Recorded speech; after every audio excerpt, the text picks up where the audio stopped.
Yo guys, this is Skuff TV. Today we're going to be launching into a two-part show where we're doing time with a legendary Hawaiian surfer, Sunny Garcia, and then in part 2 next week, we're going to be finding out what it's actually like to do time with Sunny Garcia.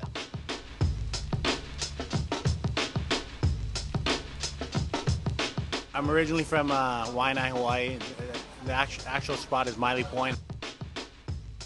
I started surfing when I was 7 years old.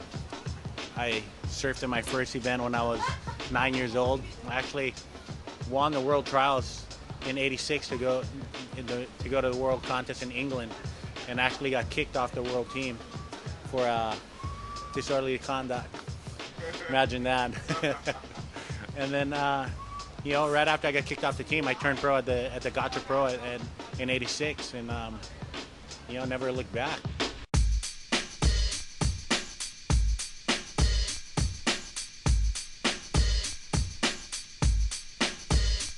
I did 20 solid years on tour, 9 CTs and 20-something QSs and 6 Triple Crown. Yeah, 1 world title.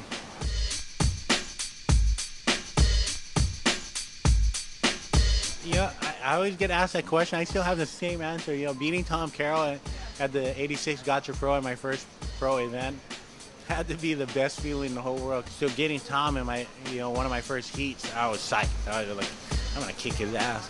Tom had a pretty good heat, but for me, I surf Sandy Beach all the time, and it's the worst wave in the world. So I went out and just killed Tom. When I came in, I just had the biggest smile on my face, and I seen Craig, and I was like, yeah, one of those things.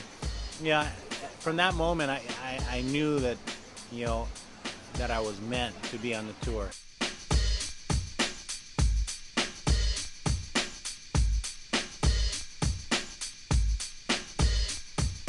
Surfing has gone through a lot of changes. When I got on tour, it was all about, Aki and Curran, and, Aki was carving and Curran was, doing a lot of carving, but a lot of, flicking as well. Then the Kellys and, Shane Beshans, in the airs and stuff. And then we kind of went back into power surfing for a little bit, with me and Aki coming back. Now it seems like they're going back to, the whole air thing. I think you have to be able to have a complete package now. Like Jordy Smith is pretty incredible, pretty powerful and still able to do all the airs, as well as Dane Reynolds. So I think they're taking off where Kelly kind of left off and taking it to a whole new level.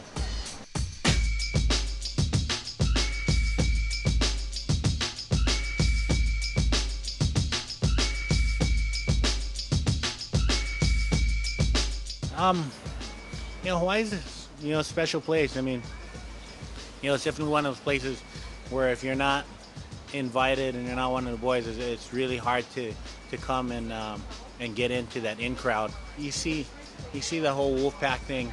Guys, if guys drop in on the boys, they kind of get a beating. But I still think that back in the day it was a lot worse.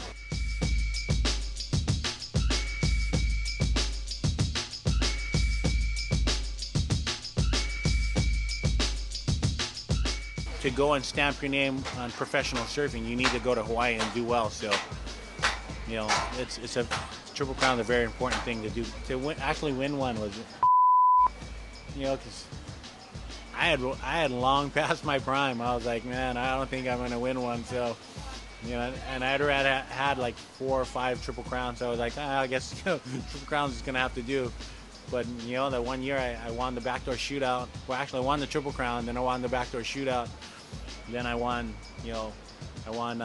Kira and then Bells, and just kind of steamrolled all year. I kind of did good. I think the lowest result I got was a 17, which was at Pipe because I had already won. You know what? I think in '95 when I lost the title, I've had a lot of pressure and a lot of people, wanted me to win. And I think that I put too much pressure on myself, and then after that I was like, I don't care what anybody else thinks. I'm gonna win because I want to win. I want to do it for me, and I think with that attitude it kind of worked better.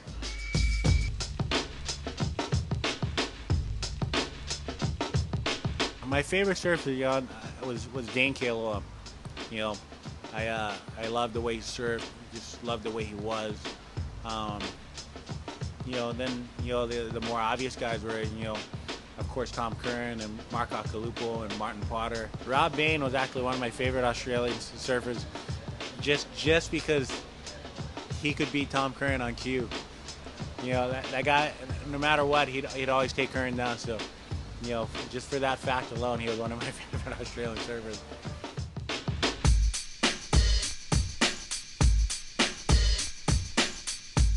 Because some, people, obviously people watch and they see the outcome, but they don't see the reason behind, why I'm pissed. I'm overprotective of my family and friends, and regardless of whether they're in the right or wrong, if I'm around and they're being hassled, yeah, I'm gonna stand up for them. And I make no apologies for that. Not one. You will never get me to apologize for me standing up for my friends or my family. So, the judging. I don't apologize for that. I've always got fined for speaking my mind, and I don't care. I'm not here to be a millionaire. I'm not here to make money. I enjoy surfing, and if it's gonna cost me $1,500 to tell the judges what I feel, they did wrong at that time, then so be it. I don't think that they take it personally. They never had it. It's not a personal thing. If they're up and I think they're giving somebody a low score or giving me a low score, yeah, I'm gonna say something. It's definitely made a difference in my career. I know for sure, because if you don't say anything, then it seems like a lot of guys, like Pat O'Connor, for instance. Pat never really snaps about anything. I've seen them rob Pat quite a bit of times, and and they keep robbing them. But you rarely see me get robbed, because they know if they don't give me that 8.5 that I deserve, I'm gonna be up in that judge's tower saying something, or possibly doing something if I can. There's been quite a bit of times they've locked the doors. Say I stick finger at the judges, how does that hurt them? It hurts their feelings. Ooh, I'm sorry. But when they give you a bad score, and you don't make that heat because you lost by 0.2 of a point, that costs you money. It could cost you your career. So I look at it different. I think that surfers should be able to express themselves and not be fined. I mean, shit. If the guys want to get in the fight, they go in the competitive area and have a go at it. Yeah, let them go. It draws interest into our sport. Because technically we're not confined to the same rules as everybody else. This is more of a lifestyle than anything else, and hey, I think conflict in our sport draws more attention, and I'm all for it. We should actually have an octagon at every event. If the guys want to have a go, put on some gloves, maybe some headgear, let them have a go. I think it'll be interesting.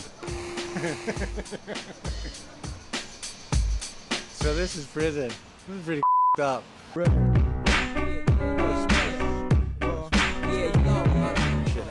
I was destined to go to jail for something else if I didn't have surfing in my life.